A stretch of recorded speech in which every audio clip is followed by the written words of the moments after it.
ये आकाशवाणी रायपुर है। प्रादेशिक समाचार बुलेटिन के साथ मैं शुभ्रा भट्टाचार्य।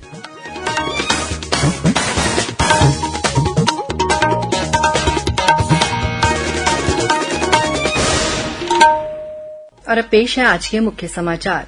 केंद्रीय गृह मंत्री अमित शाह की अध्यक्षता में आज नवा रायपुर में माओवाद प्रभावित राज्यों की अंतर्राज्यीय समन्वय समिति की हुई बैठक। एग्रीस्टेक परियोजना के तहत राज्य के सभी जिलों में 9 सितंबर से फसलों का डिजिटल सर्वेक्षण किया जाएगा। प्रधानमंत्री नरेंद्र मोदी कल सुबह 11 बजे आकाशवाणी से मन की बात कार्यक्रम में देश विदेश के लोगों के साथ अपने विचार साझा करेंगे।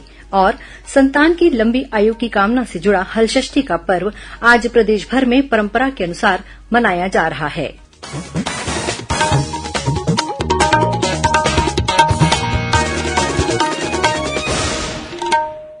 अब समाचार विस्तार से। केंद्रीय गृह मंत्री अमित शाह अपने 3 दिवसीय छत्तीसगढ़ प्रवास के दूसरे दिन आज विभिन्न कार्यक्रमों में शामिल हुए।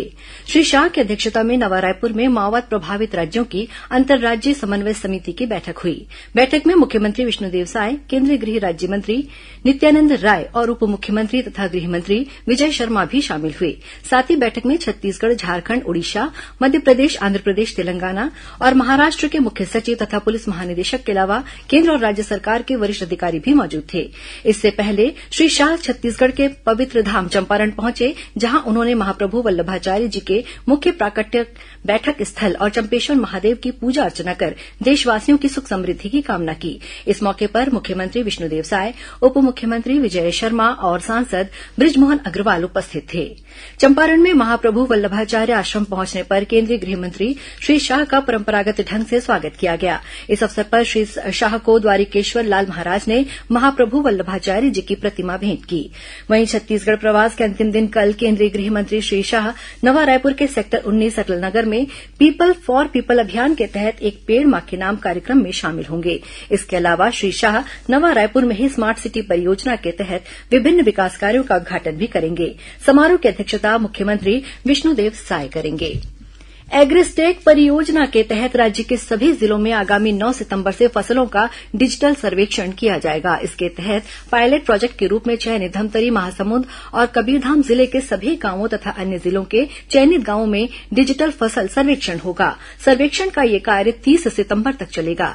डिजिटल फसल सर्वेक्षण के लिए प्रत्येक ग्राम में 30 सर्वेक्षणकर्ताओं का चयन किया जाएगा। इसका चयन पटवारी के माध्यम से तहसीलदार द्वारा किया जाएगा।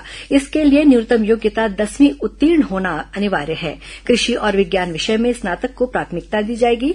चयनित सर्वेक्षणकर्ताओं को प्रशिक्षण 7 सितंबर तक दिया जाएगा। प्रधानमंत्री नरेंद्र मोदी कल सुबह 11 बजे आकाशवाणी से मन की बात कार्यक्रम में देश विदेश के लोगों के साथ अपने विचार साझा करेंगे। कार्यक्रम की ये 113वीं कड़ी होगी। कार्यक्रम आकाशवाणी और दूरदर्शन के समूचे नेटवर्क, आकाशवाणी समाचार वेबसाइट और news on AIR mobile app पर प्रसारित किया जाएगा। इसे आकाशवाणी समाचार, दूरदर्शन समाचार, प्रधानमंत्री कार्यालय और सूचना तथा प्रसारण मंत्रालय के यूट्यूब चैनलों पर भी सीधा प्रसारित किया जाएगा। हिन्दी प्रसारण के तुरंत बाद आकाशवाणी प्रादेशिक भाषाओं में भी इसका प्रसारण करेगा। राज्य शैक्षिक अनुसंधान और प्रशिक्षण परिषद एनसीईआरटी रायपुर में राष्ट्रीय अंतरिक्ष दिवस पर कल विभिन्न कार्यक्रम आयोजित किए गए। इस दौरान आओ तुम्हें चांद पर ले जाएं का विशेष प्रस्तुतिकरण किया गया। वहीं कक्षा 10वीं के संस्कृत पाठ्यक्रम पर आधारित वीडियो का प्रदर्शन भी किया गया। इस मौके पर गणित और विज्ञान के सहायक प्राध्यापक और विशेषज्ञों ने छात्र बनकर खगोल विज्ञान और चंद्रयान 3 की चांद पर लैंडिंग की जानकारी ली। कार्यक्रम में केंद्र सरकार और एनसीईआरटी द्वारा विकसित portal Bharat on the moon का प्रदर्शन किया गया, जिसमें चंद्रयान 3 की लैंडिंग का वीडियो दिखाया गया। इस अवसर पर इसरो की गतिविधियों और पोर्टल पर उपलब्ध सामग्रियों की जानकारी भी ली गई।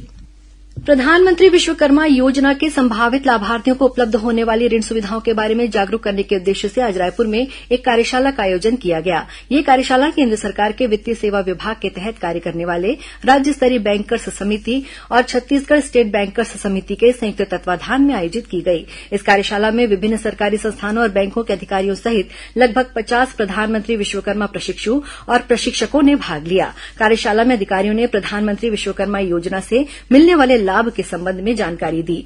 साथ ही प्रशिक्षकों को प्रधानमंत्री विश्वकर्मा योजना पर एक लघु फिल्म दिखाई गई। मुख्यमंत्री विष्णुदेव साय ने प्रदेश में स्वाइन फ्लू के बढ़ते संक्रमण को देखते हुए स्वास्थ्य विभाग को अलर्ट रहकर अस्पतालों में पर्याप्त इंतजाम करने के निर्देश दिए हैं।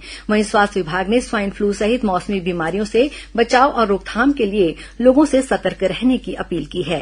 विभाग ने लोगों से कहा है कि स्वाइन फ्लू के लक्षण दिखने पर नजदीकी स्वास्थ्य केन्द्र में जाकर इसकी जांच करवाएं और जरूरी उपचार लें। प्रादेशिक समाचार आप आकाशवाणी रायपुर से सुन रहे हैं। और अब आगे बढ़ते हैं बाकी के समाचारों की ओर। धमतरी जिले में आज एक माओवादी दंपत्ति ने पुलिस के सामने आत्मसमर्पण किया है। इन माओवादियों पर 5-5 लाख रुपए का इनाम घोषित था। इन पर हत्या का प्रयास, मुठभेड़ और आईईडी लगाने समेत कई घटनाओं में शामिल रहने का आरोप है। बलौदाबाजार हिंसा मामले में भिलाई विधायक देवेन्द्र यादव की गिरफ्तारी के विरोध में कांग्रेस ने आज प्रदेश के सभी जिला मुख्यालयों में धरना प्रदर्शन किया। राजधानी रायपुर में प्रदेश अध्यक्ष दीपक बैज के नेतृत्व में शहर जिला कांग्रेस कमेटी द्वारा धरना प्रदर्शन किया गया।